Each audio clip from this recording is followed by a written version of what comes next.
Morning प्यारे बच्चों। मैं रिचा आपकी हिंदी शिक्षिका केंद्रीय विद्यालय नंबर 2 ईटानगर से। चलो बच्चों, हम अपने आगे की पाठ की ओर बढ़ते हैं। आज हम फिर रिमझिम भाग 2 पार्ट 1 ऊट चला के प्रश्न उत्तर या अभ्यास कार्य करेंगे। चलो बच्चों, हम आगे बढ़ते हैं। हमारा पहला प्रश्न है, अक्षर की बात। प्रत्येक भाषा का शब्द किसी न किसी अक्षर से बनता है। जैसे मेरा नाम है रिचा, तो मेरे नाम का पहला अक्षर री है। री से ऋषि। जैसे किसी बच्चे का नाम है अमन, तो उसके नाम का पहला अक्षर अ है। किसी का नाम है कविता, तो उसके नाम का पहला अक्षर क है। किसी बच्चे का नाम सुमन है, तो उसके नाम का पहला अक्षर स है। तो चलो, आशा करती हूँ कि आप सभी को अक्षर का अर्थ पता चला होगा। सभी बच्चों, वस्तु, स्थान, किसी का भी नाम का पहला अक्षर। अब हमारा प्रश्न 1, कविता में ब से बत्तख से शुरू होने वाले शब्द कौन कौन से हैं, उनके नीचे रेखा खींचो। हम सभी ने एक कविता पढ़ी, ऊट चला। उसमें हमें ब से शुरू होने वाले शब्दों को ढूंढना है। चलो बच्चों, हम कविता की ओर चलते हैं और ब से शुरू होने वाले शब्दों को ढूंढते हैं। आप सभी पहचानना और बताना। ऊट चला भाई ऊट चला, हिलता डुलता ऊट चला, इतना ऊंचा ऊट चला भाई ऊट चला, ऊंची गर्दन ऊंची पीठ, पीठ उठाए ऊट चला। बच्चों, ये हमारी कविता का पहला भाग है। क्या हमें पहले भाग में कोई ब से शुरू होने वाला शब्द दिखा? आप ध्यानपूर्वक देखिए। नहीं, इस भाग के अंतर्गत कोई भी शब्द ब से शुरू नहीं होता है। चलो, कविता के अगले भाग में चलते हैं। बालू है तो होने दो, बोझ ऊँट को ढोने दो। बालू है तो होने दो, बोझ ऊँट को ढोने दो। देखिए, इस भाग में दो शब्द ब से शुरू होने वाले हैं। पहला शब्द है बालू, दूसरा शब्द है बोझ। बालू और बोझ, हमें दो शब्द कविता में मिले जो ब से शुरू होते हैं। चलिए हम आगे करते हैं। नहीं फंसेगा बालू में भी ऊँट चला। बालू शब्द हम पहले भी ढूंढ चुके हैं, तो बालू और बोझ, ये दो शब्द अभी तक हमें मिले जो ब से शुरू होते हैं। जब थक कर बैठेगा ऊँट, किस करवट बैठेगा ऊँट।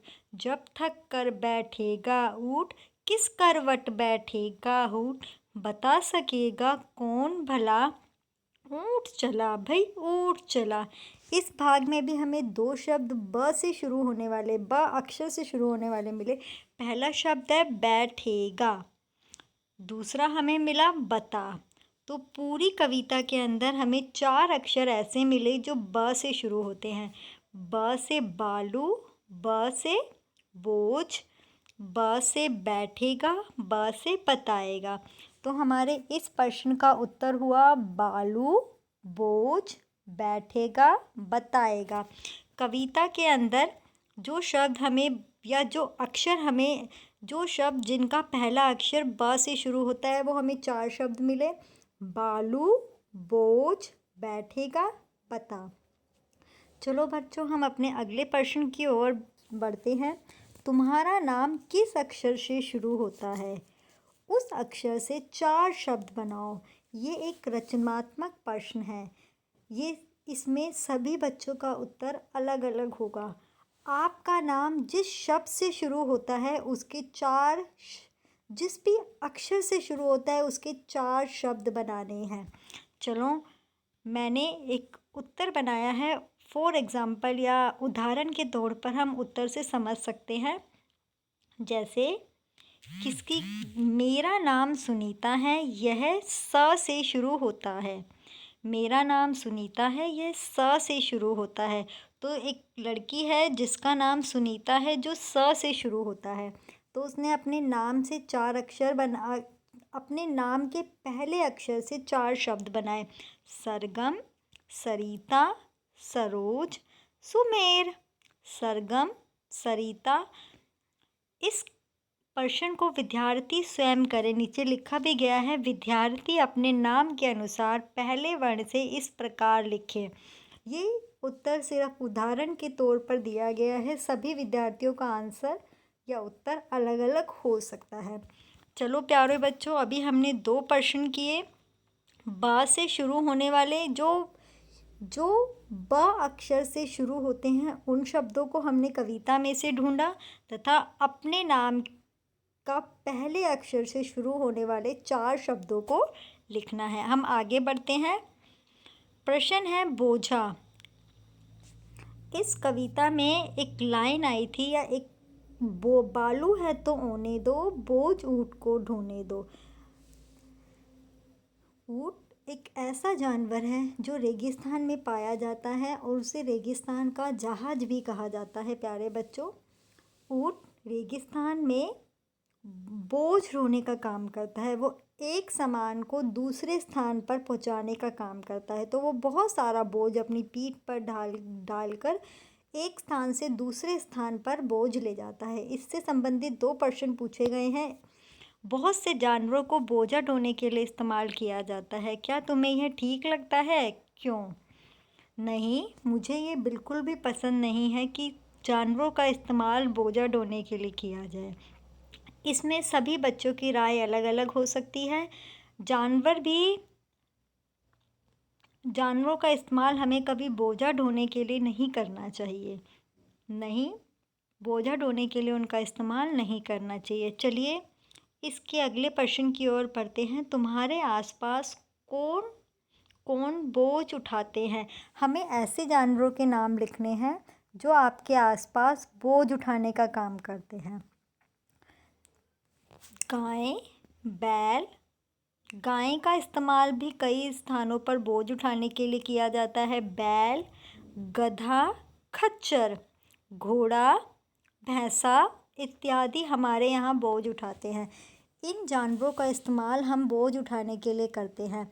राजस्थान में ऊँट का इस्तेमाल बोझ उठाने के लिए किया जाता है क्योंकि ऊँट रेगिस्तानी भूमि या रेत या बालू में आसानी से चल सकता है। लेकिन अलग अलग स्थानों पर अलग अलग जानवरों का इस्तेमाल बोझ उठाने के लिए किया जाता है। बच्चों, हम कविता के अंतिम चरण पर चलते हैं। ये हमारे कविता का आखिरी भाग है। ये कविता बच्चों को आगे बढ़ानी है। बच्चे अपने अनुसार इस कविता का आगे बढ़ा सकते हैं। अक्की बक्की करे तरक्की, अक्की बक्की करे तरक्की। आपको इस कविता को आगे बढ़ाना है मेरे अनुसार, मैंने जिसे बढ़ाया। अक्की बक्की करे तरक्की, इक्की दुक्की बने पड़क्की। विद्यार्थी इसे स्वयं आगे बढ़ाएं। आप इस कविता को अपने अनुसार, मैंने आपको कविता की शुरुआत में ही समान तुर्क बताया था, ऐसे शब्द जिसमें एक ही प्रकार की ध्वनि निकलती है। तो हमें समान तुर्क के साथ इस कविता को आगे बढ़ाना है। जैसे कविता है, अक्की बक्की करे तरक्की। आप अपनी मर्जी से, मैंने बढ़ाया, अक्की बक्की करे तरक्की, इक्की दुक्की बने पड़क्की।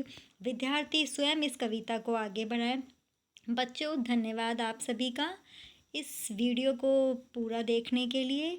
आप सभी से मैं आशा करती हूँ आपको मेरे साथ आपकी कक्षा का ये प्रथम पाठ बहुत अच्छे से समझ आया होगा।